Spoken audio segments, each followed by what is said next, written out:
Okwaniriza mu mboozi ya musajja mukulu Gen. Edward Katumba Wamala, Zerubega Ibrahim Kasinga mu kitundu kino, era tukyatunuulira ebyo abaana be bye bamuwandiikako. Leero tutandise ne Julius Wamala. Julius agamba nti nali simanyi kyakuwandiika olw'ensonga nti buli sentensi gye nawandiikanga ng'efaanagana ng'obubaka obutendereza omugenzi, wabula nasobola okukola ekyetaagisa. Dadi, taata, bamuyita Gen. Katumba, omusajja era taata yakolebwa mu kyuma, omusajja omukalubu ate omugonvu mu kaseera ke kamu. Nkulabye ng'olaga obukkakkamu, omwenkanonkano oteekako n'obuntu bulamu, mu kaseera ng'olina ate obuyinza bw'amaanyi. Era mpuliddeko ab'amagye nga beekuba obwama nga boogera ebigambo ebikutendereza, era nga mu kaseera ke kamu nkusomyeko mu mitwe gy'amawulire nga waliwo ensonga y'okuba omukambwe eteekako n'okuwoolera, kyokka ggwe obadde olaga bukkakkamu bwereere. Omuntu alina omutima ogw'ekyuma, omuntu atya Katonda, mu kaseera ak'okuwangulwa era ak'enjega, ng'obadde oyimirira ku kintu kimu kya kubeera ng'olaga ssanyu jjereere. Nkulabye awaka, ne nkulaba ng'oweereza mu ofiisi ez'abantu ba bulijjo teekako n'emitwe gy'amawulire. Era mu kaseera ak'okubeera ng'abantu bali mu kunyolwa era baviiriddwako abaabwe, obadde oyimirira ku bigambo, ebigamba nti kijja kubeera bulungi nate era ng'ekyo nkiwulidde emirundi egiwerako mu maziika ge mbaddeko naabwe. Mu kaseera ak'amakungula era ak'essanyu, okyazizza abantu bangi era n'oliisa enkuyanja n'enkuyanja ng'olinga agamba nti babadde bakubanja. Amazima gali nti olaze ekyokulabirako ekinene ddala eky'omusajja, taata, omwami, omukozi essanga bw'alina okubeera mu sosayate. Ndi musiimu era nga nkwenyumirizaamu nnyo ddala. Ebyo bye bigambo bya Julius Wamala yawandiika ku kitaawe Gen. Edward Katumba Wamala. Ate ye Diana Nakirinnya Katumba agamba nti kitaawe Gen. Edward Katumba Wamala ye muntu omukkiriza ow'omukwana asinga eri buli muntu ali mu kaseera ak'obwetaavu. Omuntu eyampa okwagala kwe kwonna, okufaayo, teekako n'erinnya lye ery'ekika.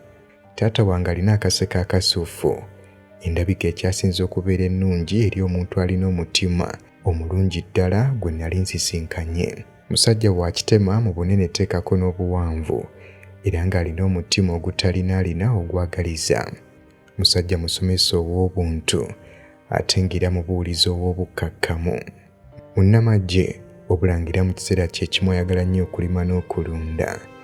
Musajja mukkiriza ow'omukwana asinga eri buli muntu yenna ali mu kaseera ak'obwetaavu. Taata wange era olomodo wange mu buli mbeera yonna ey'obulamu. Musajja ayambala engoye eza bulijjo, engoye ezinyirira obulungi era ne zimulabisa nga muntu atuukiridde. Ayagala nnyo okumala obudde bwe n'abantu ba famire. Olunaku lwa taata si lunaku lwa taata wo, n'obwo obulabulabo obutono bw'omugulira n'omuwa mu kaseera akasembayo, wabula lunaku lwa bataata bonna eri buli musajja alina atandikawo famire n'ateekawo buli kimu kyonna okulaba ng'akuza abaana be. Ti bataata bangi tebamanyikiddwa, obulange bye tubayisaamu byo bitegeerekeka, era nga bonna baaligwanidde okubeera nga baweebwayo waakiri eddakiika 5 omwaka, ebifaananyi byabwe ne biteekebwa ku buli mukutu gwa TV. Abantu ne bayimirira ne bagenda maaso n'okubitendereza kumpi eddakiika nnamba. Nkwenyumirizaamu nnyo kubanga ndi muwala wo, era Omukama Katonda musaba ayongere okubeera ng'akugonnomolako emikisa gye. Obwo bwe bubaka bwa Diana Nakirinnya Katumba. Ate ye Christopher Kiggundu agamba nti Gen. Katumba musajja owa buli ludda, omusajja atya Katonda. Olina ekizibu ky'amagini, emikisa gyo gyesibye, bizinensi tezitambula. Sheikh Saddam ow'Ejjinja ku Nile wali okusomera dduwa obeere ng'osumululwa. Ku lw'omutonzi waffe asobola okukolerako wonna w'oli. Osobola okumufuna ng'oyita ku nnamba zino wammanga. Yita ku nooti 755 23 67 91 oba nooti 785 897 686.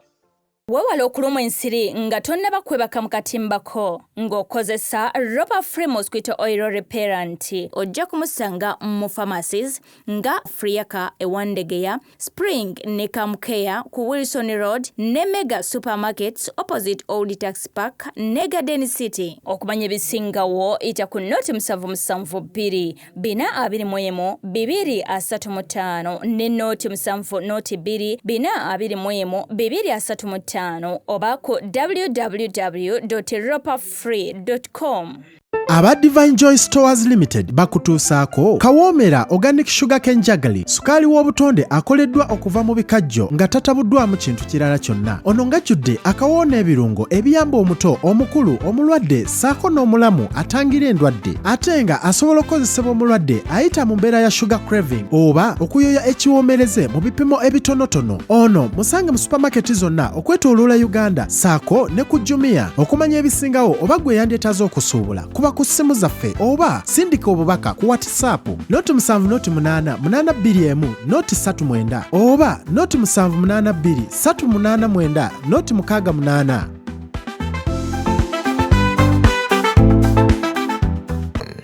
Ate ye Christopher Kiggundu agamba nti Gino Katumba musajja owa buli ludda.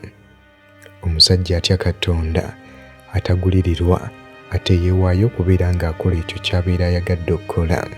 Nga taata ngamba nti musajja omukwasa w'empisa, ng'omwana omukulu ngamba nti nalozaako ku mbeera ezitali zimu, naloza ku mukono ogw'ekyuma ogwa taata eyali akyali omuvubuka ng'alina amaanyi ate omutendeke mu magye, era nimpisibwa mu mikono egy'omuntu ayagala abaana ng'akyali muvubuka, ng'era mu kaseera kano yazannyanga naawe nga bwakukasuka mu bbanga mu kaseera ak'essanyu akatagambika. Yantendeka okukola emirimu egy'awaka omuli okufumba, okukola emirimu gy'omuluggya, okulongoosa ennyumba, okugolola, yadde nga waka twabeeranga tulina abakozi. Yamalanga akaseera katono awaka ne famire, kyokka nga yali musajja ayagala ennyo famire era yagikwatanga obulungi. Yali musajja eyeewaayo okuweereza emirimu gye. Musajja yamalanga akaseera akatono ne famire ye, obula nga akaseera ako kabeeranga kakwagala n'okubeera nga famire agitambuza bulungi. Yali musajja eyeewaayo kubanga aweereza ku mirimu gye buli kaseera bwe gyabeeranga gimwetaagidde, era ng'ono yabalansinganga okwagala famire ye teekako n'omulimu. Abalala gye bamulabira okubeera nti musajja munnamagye, nze mulaba okuba nti musajja omugumiikiriza, awuliriza, ate ategeera nga mu kaseera ke kamu eyeewaayo okubeera ng'aweereza.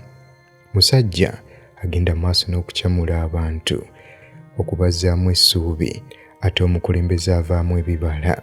Ng'enjogera bw'egamba nti like a father like a son, ndaba omuntu eyeetengeredde agenda maaso n'okubeera ng'agattako omutindo, ate era taata ow'obuvunaanyizibwa.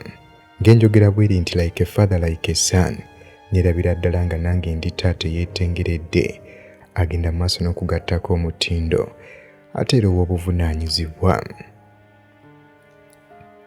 Nyinza nti okulemererwa okubanga mmutendereza olw'okunsomesa okuba nga nsobola okweyimirizaawo mu nsonga z'ebyenfuna, okubeera nga nsobola okukwasaganya famire ne mu kaseera akazibu.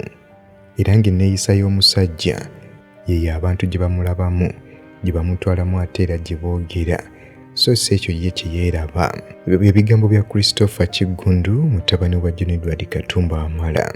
Ebigambo ebisembayo bye bya Brenda Nantongo Katumba omugenzi. Bino bye bigambo Brenda Nantongo Katumba bye yali awandiise ku kitaawe.